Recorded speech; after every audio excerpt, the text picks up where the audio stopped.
Welcome back. It is a very humid day.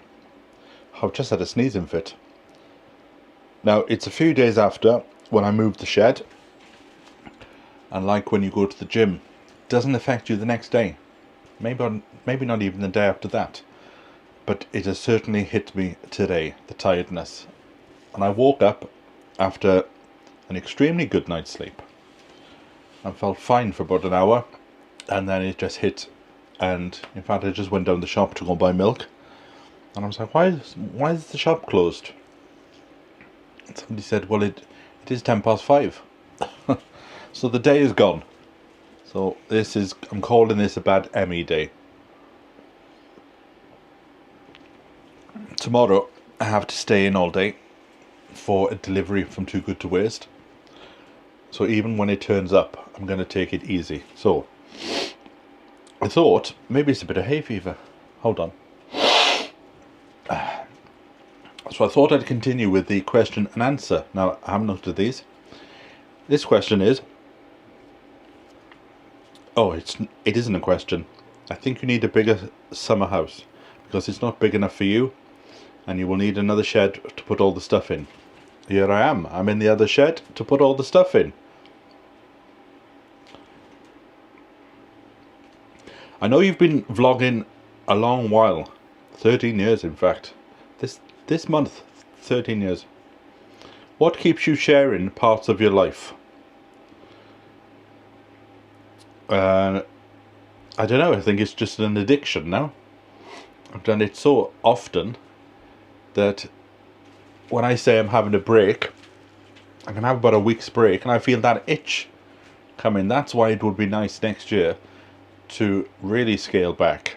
Still put videos out, but maybe once, twice a week, because I think it will be difficult to do. It'll be difficult to break that cycle of 13 years, but I think it would be quite a good thing to do, because it would give me more time to do projects and things. What are some of your bucket list things? Now, some of these questions we may have answered last time, and I think I answered that last time. But just to expand on it, some things that I would not like to do. Machu Picchu is what I forgot to say the last time when I said about going to live in Australia and in France. Machu Picchu is somewhere I'd like to go and have a look. I can't think of anywhere else.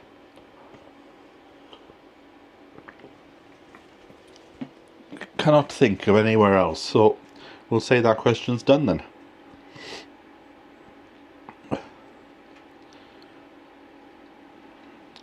Right, there's certain questions I'm not going to answer, because when you do things like YouTube, you have to be aware that certain questions are used for security purposes. When you open a bank account, or when you get a loan, or when you get a mortgage or something like that. So certain questions I'm not going to answer.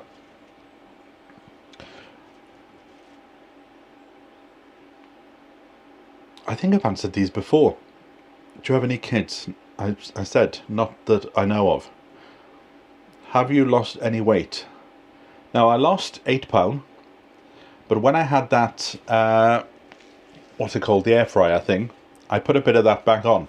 And to be honest, I've stopped going on the scales, so I don't know what I am. Although I can feel in myself that I think it's gone up. But what's weird is, I was looking at myself in the mirror this morning. The top part still looks, how can I explain it? But when you lose weight, you see where it goes. So it's gone from the belly button up, and that hasn't come back. So I must still be round about the £4 mark. I think I'm going to go on the scales when I go back, but I am going to get back onto it. And I was watching a video the other day, and it said that it's been proven it can take up to 12 attempts before you finally start to lose serious weight. So I will probably give it a go again.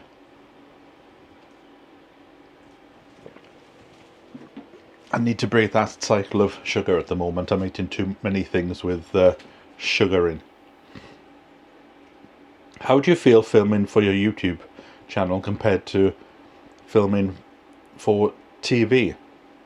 Do you think people appreciate the skill set, the quality of work and the time involved? What are the biggest challenges in filming? I think it's just the time that it takes. Like this now, I'll film in the one take. So if this is 20 minutes long, it'll be 20 minutes long. But if you're doing the garden or something like this, or if you're going for a walk, it might take an hour to get to the top, usually. But if you're filming, it can take 2 hours, because you have to walk a bit, set the camera, walk back, then film yourself walking towards it, then turning the camera around. And for me to move that shed took 6 hours. If I hadn't been filming, it would have probably only taken about 4. If I had somebody here filming with me, that would be fantastic. But I haven't, so no point going on about it. I wonder if you have any more decoration to do in the cottage. Yes, I need to get a new pair of curtains. Well, I need to get a set of curtains for upstairs, because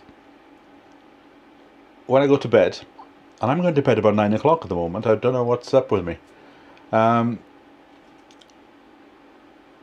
The window at the top of the stairs, that needs a curtain. And I can't decide what to get. I can't decide whether to get curtains to go like that or to get the Roman blinds. I've been trying to work out, if I get curtains like that, the cats can go through it, but then they'll be open at the top. Whereas I'm thinking with a Roman blind, it can be down all the way except for the very bottom, and then the cats can still get out and see the view. So I think I've just convinced myself by saying that I'm going to go for the Roman blinds. Next thing is what design. So it needs to be different from what I've got in the bedroom and the kitchen, I think. I'll have a look online and I'll wait for the William Morris sales to come on. The end of summer sales. Right, I'm just going to have a good sniff and I'll be back. There you go, something's obviously got up my nose here. It is a very humid, it feels like there's a storm coming. And this is why I'm indoors, because when I turned up it did start to pick to rain. So we've done the decoration of the flat, of the house. Are you interested in a relationship in the future? I would be, but the problem is the amount of time I'm putting into YouTube. I haven't got time to go to try and search for one. And I would never have a relationship with a viewer, because that would just be weird. I know people that have done it in the past and it hasn't worked out. I'm not even going down that road. So I would, but probably not till next year. Not until things are a bit more settled. Right, that's just a question about food. Do you regret leaving London? Oh, I think I answered that in the last one. I'll put a link to the last one below.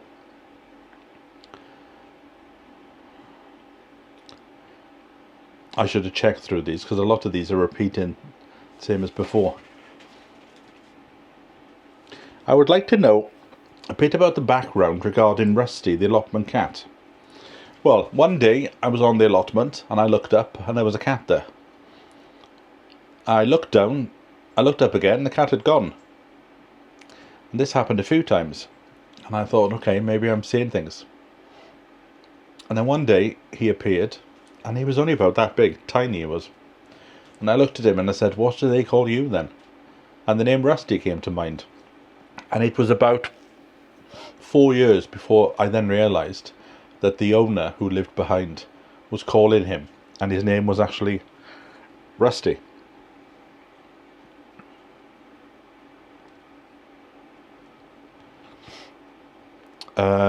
Are you happier now than when you lived in London? Yes, because when I lived in London I shared with 6 people, and I was watching some videos last night, because you once you come out of a situation, you have rose-tinted specs a bit. And I was watching some of the videos and I thought, yes, especially towards the end, there was a lot of tension in the house. And the landlord didn't help either. He sort of enhanced the tension because he wouldn't deal with things. So there was arguments between everybody in the house. Things like the tiles falling off the ceiling. There were cracks all over the entire house. And he just buried his head in the sand. Which is quite interesting if I was to tell you what his job was. But yeah, glad to be out of it. I was there for 10 years, I think, and that's long enough.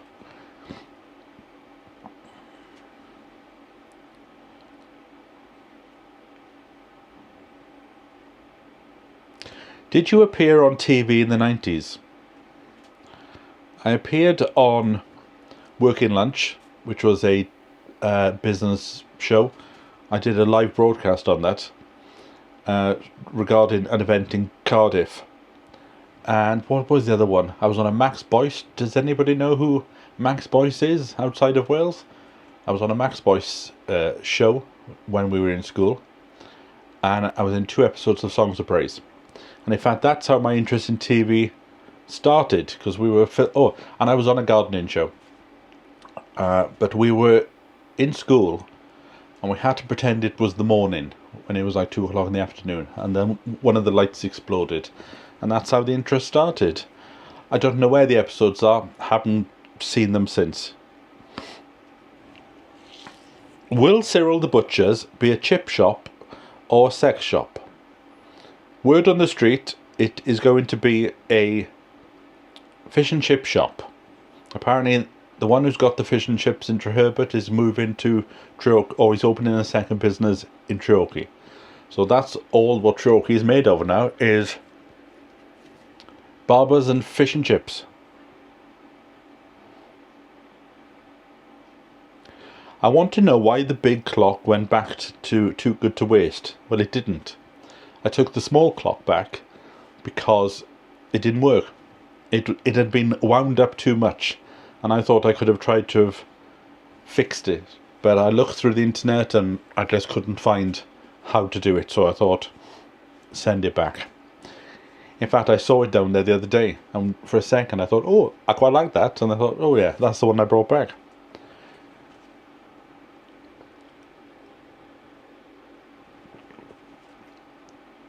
Do you ever worry about the river by the homestead bursting its banks in winter and ruining your garden?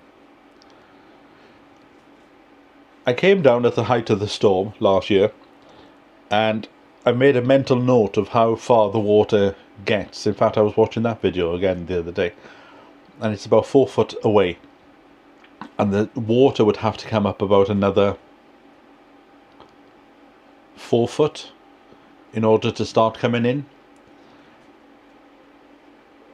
And this part of the river was created about 120 years ago, because it used to go straight down.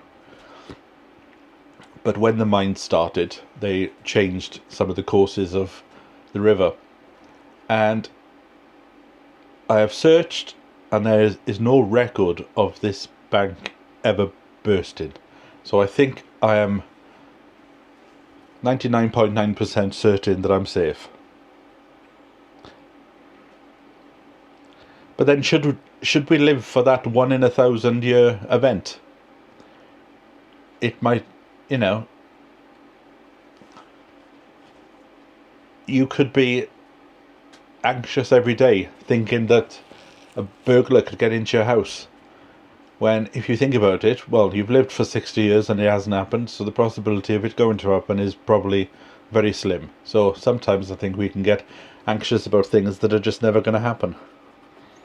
I'm not anxious about the weeds. There's a lot of people who watch this who get themselves really tied up about it, and I just sort of think, have a cup of tea and calm down. If this is the biggest problem you've got, then you need to spend more time in the woods.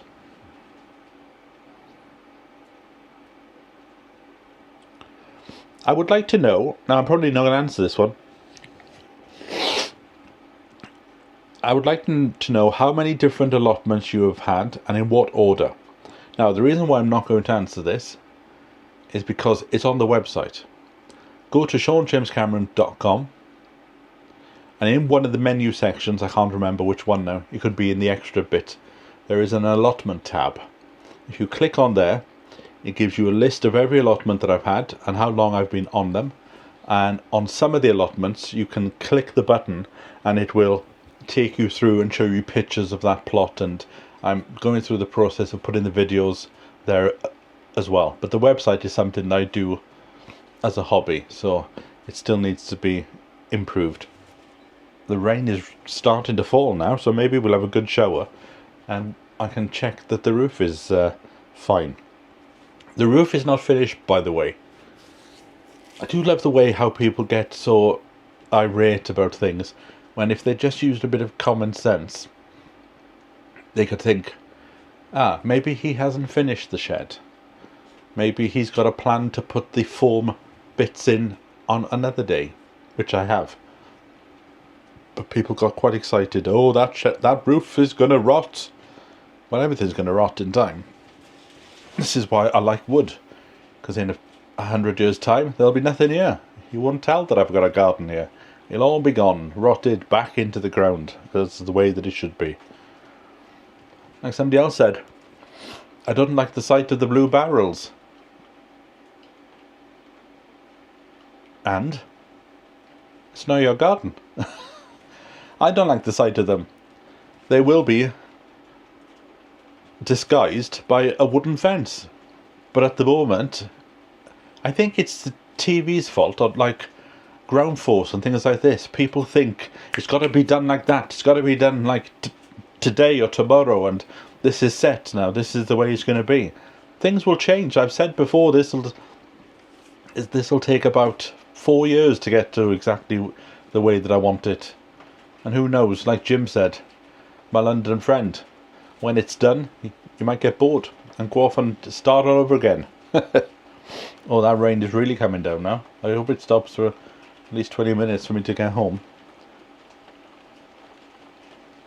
So yes, pop onto the website and click on the allotment tab. I would like to know more about what you did in the TV studio.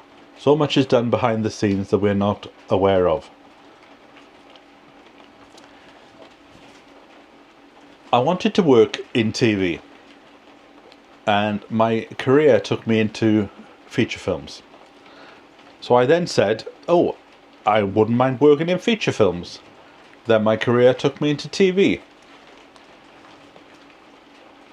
And when people say, can you give me some advice to get into TV, I say mine was not the most conventional way to get in.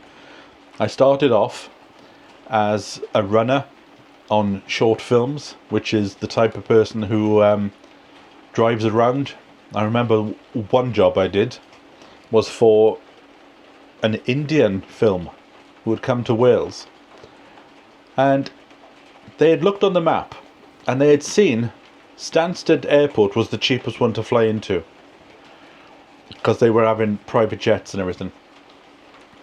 So they decided to fly to Stansted, because on the map it only looked 5 minutes down the road. So on one shoot, I spent all my time driving from Stansted to, I think it was Cardiff, picking up actors, the crew, then taking them back. And I had about 6 cars on that film, because depending on the stardom of the actor or the crew member, they had a different car. So if it was the producer, he had the posh car. If it was the A-list celebrity, they had the posh car. If it was somebody who was just a head of department, they just had a Ford. And that's why I learned to drive, because I just needed it for the films. And then what did I do then after that? Because I worked on a Human Traffic, which was a film in Cardiff, which was an interesting experience in itself. A lot of the filming wasn't even put in the film. It was cut. They filmed so much. Then I went to Manchester, did a film up there. but then discovered halfway through that there was no money to pay anybody other than the actors. So I tried to get everybody to walk out, and they didn't. I think there was only me and somebody else. We walked out and we got paid. Everybody else, 3 years after the film, they finally got half their money. Then I went to London and to work in TV, and found that London was really difficult to try and get into.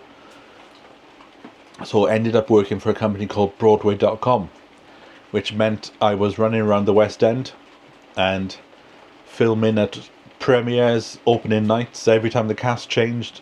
I've seen Wicked the musical 250 times. But I would only ever see the ending of these shows, because when the show finishes and it goes dark, I then had to run in, and I was either down by the side of the stage or I was up in the circle. I would run in the dark. There was only one time that I fell and smashed the camera, but did manage to film it. So I would go in, film the curtain call, then film the audience reacting to the curtain call, and you literally had about 30 seconds to film all this. Then film anything that was special going on. I was at the Phantom of the Opera for, I can't remember now, the 40th anniversary or the 30th anniversary. So we did some extra filming of that. That was the day that I met Michael Crawford, you know, Betty. And then we would then run off to the after show party and film the after show party. And there was a constant battle of, they wanted you to interview the cast and the crew, but you're at a party, so the music. So I would always be the one that would be signalling to the DJ, cut the music. So we do the interview, then the music would go back on. We wait for somebody else to come, cut the music. So they were quite glad to wait for us to go.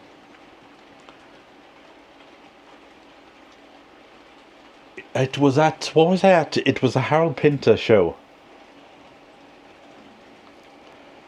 It was at a Harold Pinter show, but I can't think what the name of it was now. And Ronnie Corbett came in with his wife, and she fell down the stairs, and he just went, she does like to make an appearance, you know, she does like to let people know that she was fine, but she used to be a dancer, so as she started to fall, she sort of tried to go into a bit of a dance move in order to break her fall. Then I went through a period of interviewing people, and then they would die within 6 months. So I interviewed Harold Pinter. 6 months later, he died. Eartha Kitt, I interviewed her, and then she died. In fact, they died within 24 hours of each other. One died on Christmas Day, and one died on Boxing Day. Because I know Sky News wanted to buy the footage, but I was in Cardiff for Christmas, and they thought I was trying to stall in order to get the price up.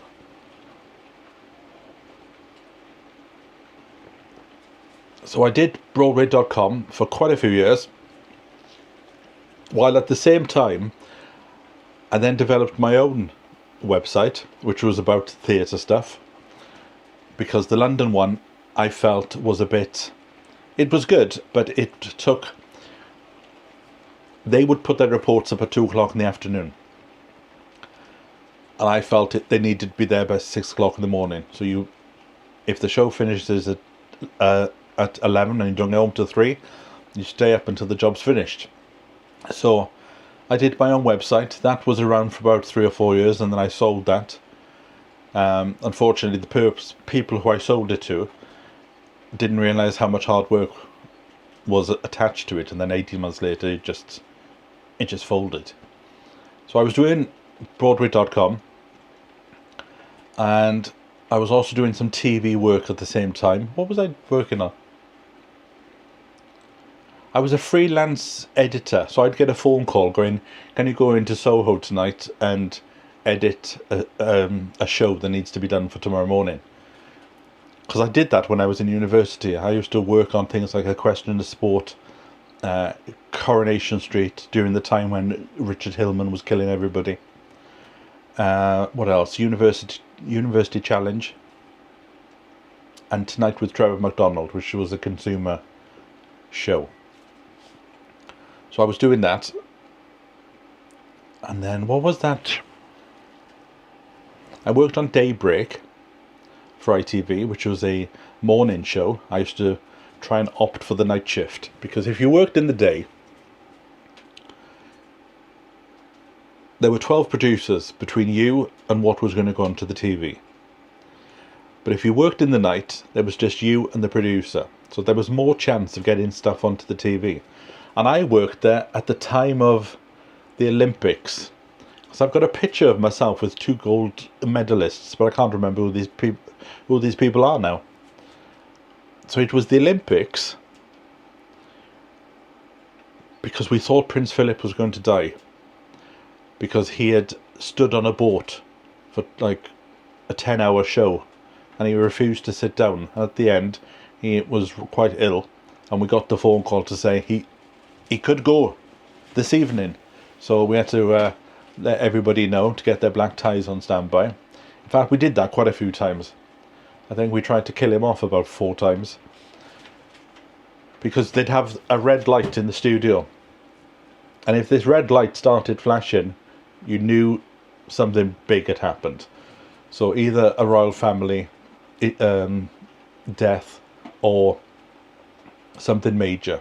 The flashing light meant whatever's going on, if you're live on air, you need to stop and you need to take the direction of what's going on. Because I was at BBC Radio Manchester when September the 11th happened, and our boss was in New York at the time, and the light started to flash, and for some reason the person in the office in the studio didn't see it.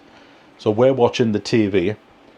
We're also trying to find webcams that were in the Twin Towers. So we were trying to search for them to find out what was going on. And this presenter is still talking about Victoria jam sponges. And then somebody said, I think somebody better go in there and tell her to stop, because there's a whole protocol especially with the BBC. There's a whole protocol of when the king dies or the queen dies, or whereby London has to announce it first. So whatever anybody else is doing, you have to cut to this special screen to say that we're going over to London for a special news report. You then go to London, they then have to announce it. While they're announcing it, all the regions then run out into the street and interview people. That's why there was a lot of ITV news footage of people saying, what do you think about the news that the Queen's died? And they were like, well, we haven't heard, because she died at 3:05 in the afternoon. I was in the WhatsApp group. So she died at about 3:10 in the afternoon, but it wasn't announced on TV till 6:30, because they have things to do. They have to put things into place, But again, in the morning, the call went out of, it could happen today. The initial call went out about 3 days before, and then there was a discussion about, Boris Johnson, the Prime Minister, had just gone up to, not to dissolve Parliament, but he had gone up and it was the last meeting that he was going to have with her. And then half an hour later, Liz Truss went in to be named the Prime Minister. And we were going, what happens if she dies in the half an hour between sacking him and giving the job to her? So who knows, maybe there's a film there. Trying to keep the monarch alive in order to bring in the new regime.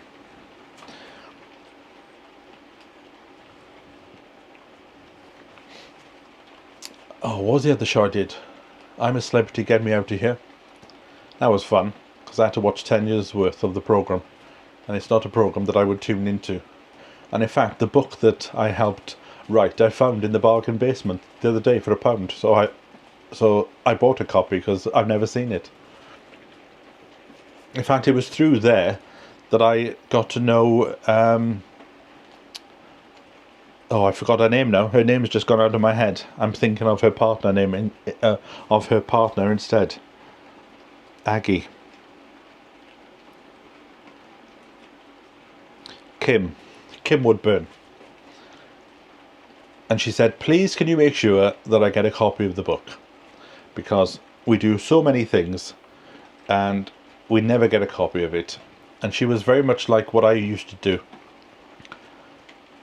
You want to keep a copy of everything that you do, but you go on to the next job and you go on to the next job, and then you start to forget things. So she said to me on the phone, please can I have a copy? So I'd already left ITV by the time the book had come out, but I went and bought a book and I sent it to her. I thought, no, I've made you a promise to get a book and you're going to have one.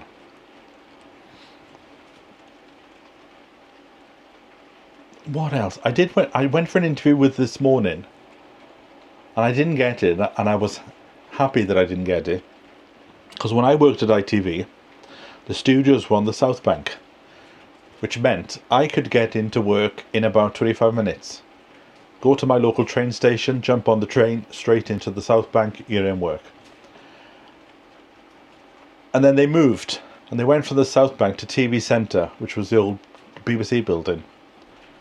And as much as I always wanted to work in that building, the problem for me was I had to go to Waterloo, catch the Circle line, then go over to West London. I think there was another tube involved. No, it was Waterloo East, Jubilee line, then Jubilee line onto the Circle line. And then you would get there. I think. I can't remember now. So it would have taken an hour and a half to have got there. And I realised that my time in TV had come to an end. Because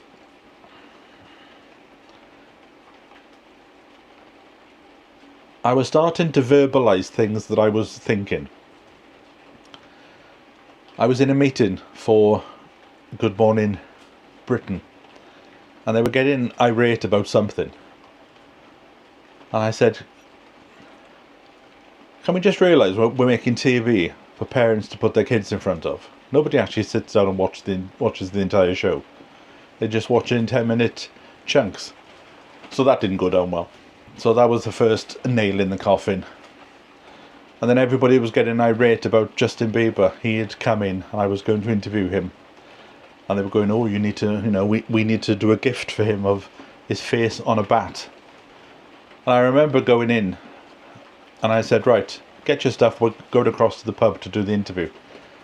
And he was like, okay, fine. But all his entourage was going, oh, we haven't secured the pub. It's like, it's 10 o'clock on a Monday morning. It's going to be safe. There'll be nobody there. So there was a fuss about that. And I think my words were, he shits the same way as us, so let's not get that excited about it. The only difference is, he's got thousands in the bank, and I've got thousands in my bank, but I've got an OD at the end of mine. So we went to the pub, we did the interview. And then 6 months later, I'd already gone. I'd already done my little contract, so I'd left. He flew into London and he asked for me to do the interview with him. And I wasn't there. So they phoned me up and said, oh, can you come in? And I said, yes, if you put an extra few zeros on the end of my to the end of my pay packet. Oh, and by the way, I want to be paid before I even do the interview. So we did the interview. And then he flew back out. So that was one over on the BBC, because he didn't do anything with the BBC. And that happened quite a bit. I don't know how I did it, but I managed to build a rapport with these people, because sometimes you get to hear things, sometimes they'll misspeak, and a reporter would usually go, oh, they've just said something wrong there, or they've just revealed their sexuality by accident, or they've just exposed the fact that they're having an affair. But because that never came out, that built trust. So when they came back into town, or I had to go back to the theatre, they were like, I know him, he's a safe pair of hands, him. So sometimes I'd get phone calls and get exclusives about things. Whereas a normal journalist would be going, oh, they've just said something wrong. Right, let's put that in the paper and cause a bit of a fuss. But I just think if you burnt your bridges as you went up, then you wouldn't have anybody to sail with. I got a phone call the other week from somebody saying, I'm getting married, do you want the story? And I was like, I'm out of it now. I've got no connection. Because I realised when I worked in TV, it's a 4-year cycle. So you might know everybody this year, but in 4 years, they'll all be gone.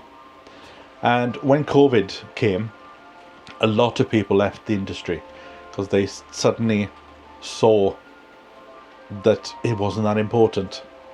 And I've noticed in West End theatre, the cycle in there seems to be 6 years. You can be somebody like Ruthie Henschel and play the lead in all the top shows. But around about the 6th year, it starts to fade. And there's other people coming up through, it's because it's a bit like university. Every year there's a new intake of actors. And some stay for 6 years, some just get the 1 or 2 shows and then they are never seen again and they end up on the cruise ships.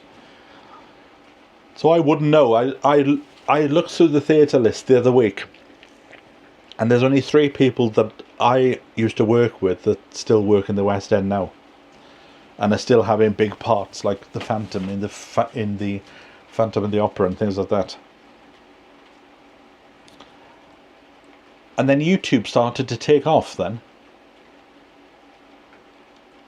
It was enough to pay the bills, but it was never enough to have a load of spare cash. I was always paycheck to paycheck, which I am still a bit at the moment. I'm trying to save up, but it's difficult. Although talking about that, one of my bills I've managed to reduce by £400. So I'm going to talk about that in a future video.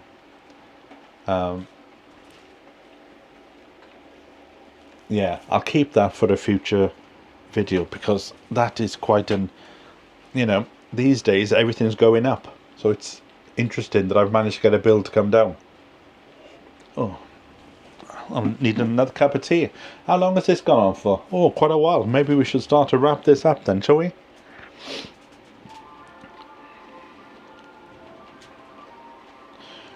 Right, that one I've done before.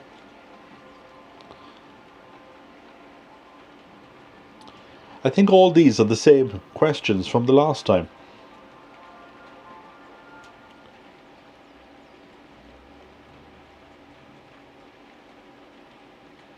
Why did the gardens have stone walls?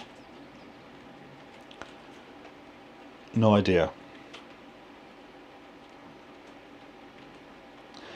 Yeah, a lot of these are repeating.